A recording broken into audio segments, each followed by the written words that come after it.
Alright, hey everyone. I am making an update because I am officially 1 day post-op, and I am here with my sister, and we're in Sunrise, Florida, or Hollywood, Florida, actually. Hollywood, I think. Hollywood.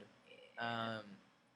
And I'm still really drugged up, as you can probably tell, and I think I'm talking a lot louder than I am, but on the camera it seems like it's coming out really low, so I'm sorry about that. But anyway, so I flew down. I made an update. I made some videos of myself like in the recovery room yesterday, but I'm probably not gonna put those up for a little while because they're on my phone, and it's pretty strenuous for me to even be doing this right now. You're also But really high. I'm not that high right now, but In the video you are. in the video I'm pretty high.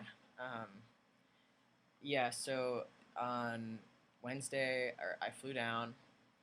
I hadn't gotten any sleep the night before because I was so anxious about my surgery, and so I got up or got out of bed. I wasn't sleeping at 5 a.m.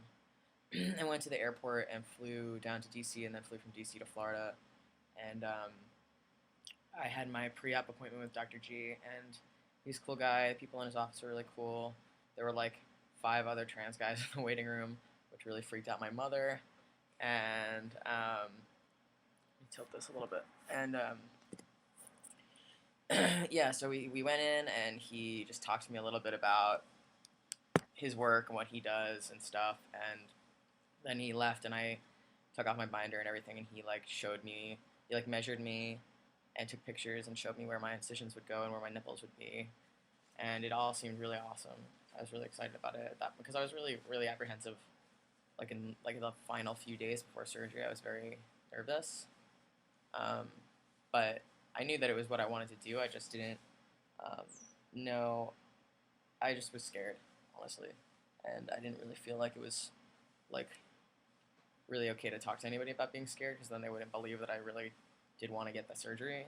But it's like major surgery, and it's like totally normal to be frightened like that. And I think it's a better and braver thing to do to admit that you're frightened and go through with it because you know it's what you really want. But anyway, so he showed me where my incisions would go. I put my shirt back on. He talked to me a little bit about post-op care. Not like nothing too juicy. Mostly the pre-op appointment is about paperwork. I did about like 45 pages of paperwork, which was like a ridiculous amount. And then came home that night. Mom and I got margaritas and uh, went to bed.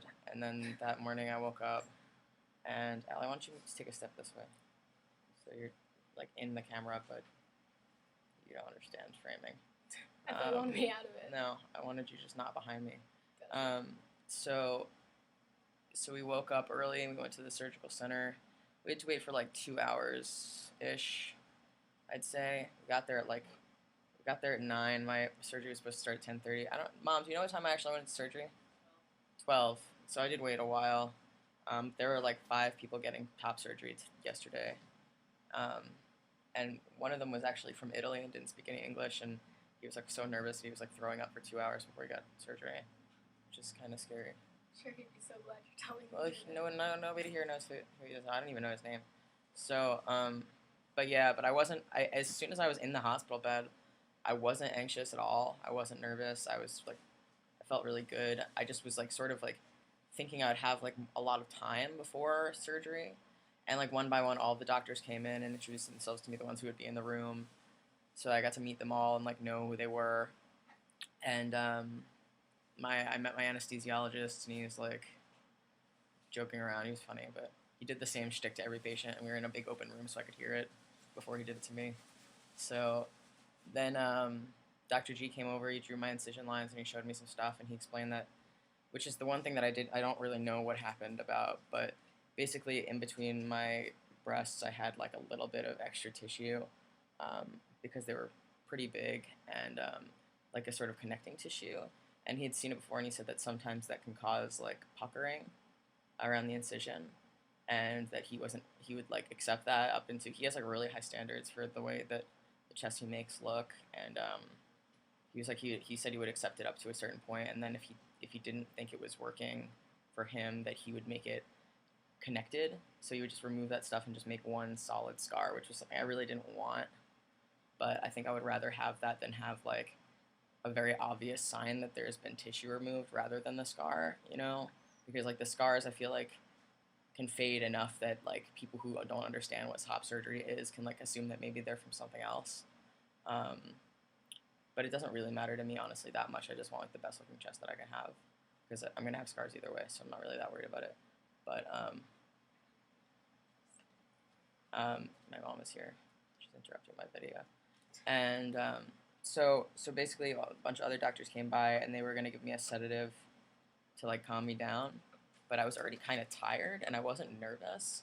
So I guess what happened was like basically like I said like wow that really hit you really fast, and then I fell asleep, and or at least I was so sleepy I don't remember anything after that point. So I don't remember them bringing me into surgery. It's the And mom story.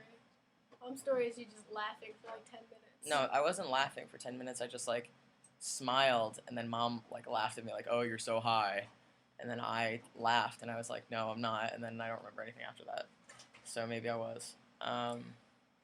But yeah, so that's what happened. And I guess they intubated me when they did the anesthesia. So when I came out, when I woke up, I knew where I was, but like I didn't understand that.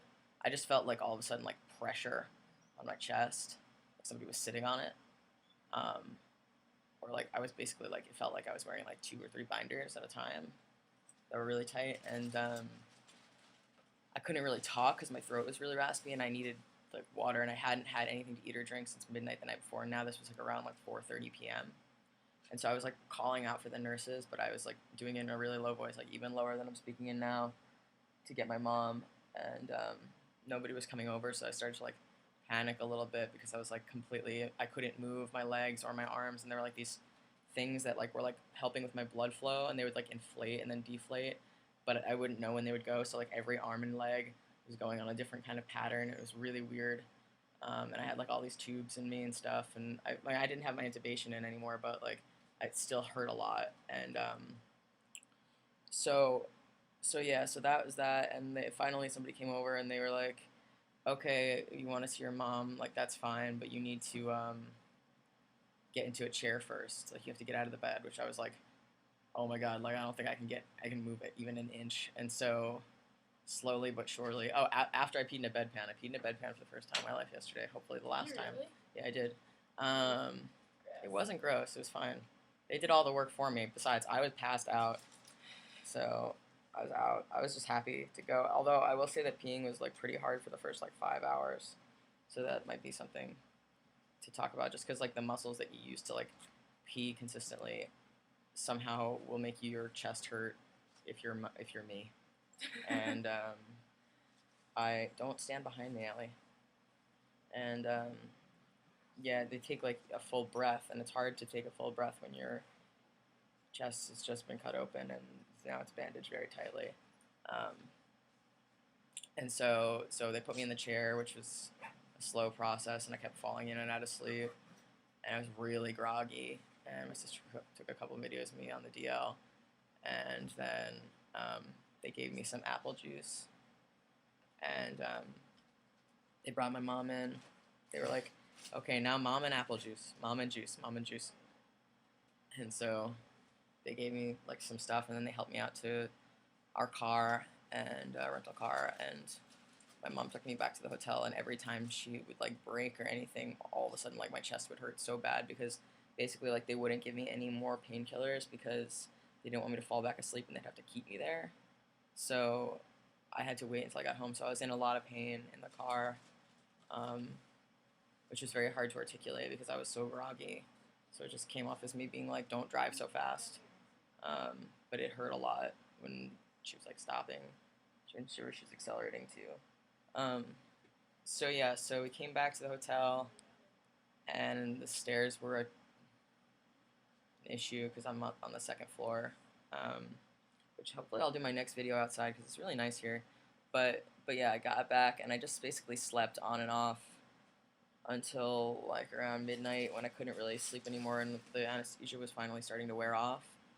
So I was able to like stay attentive a little bit, and I watched The Wire, but I kept watching the first episode and then like dazing off like halfway through, and so I don't remember anything that happened. kind of. I don't know. But yeah, I've been getting a lot of like really supportive comments and messages and texts from my friends that have been really nice. I got like like 90 of them, so it's awesome. And yeah, so I'm just still really sore. There's a lot of soreness.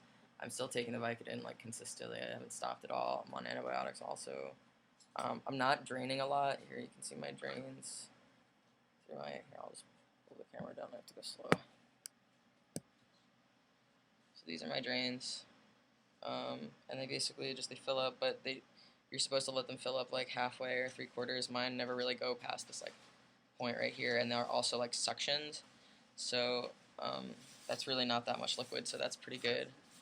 Um, but yeah, so those are the drains. I took a video of my mom emptying my drains because I thought it'd be kind of gross and cool to have, but hopefully I'll have like a one with more fluid. But anyway, so yeah, so that's my update, post-op day one. I feel really, really happy. I'm so glad I got surgery, even if it totally sucks right now. But yeah, alright. If you guys have any questions about anything, you can leave it in the comment section. Next time I'm awake from my bike in, and I'll write back to you. Alright, see ya.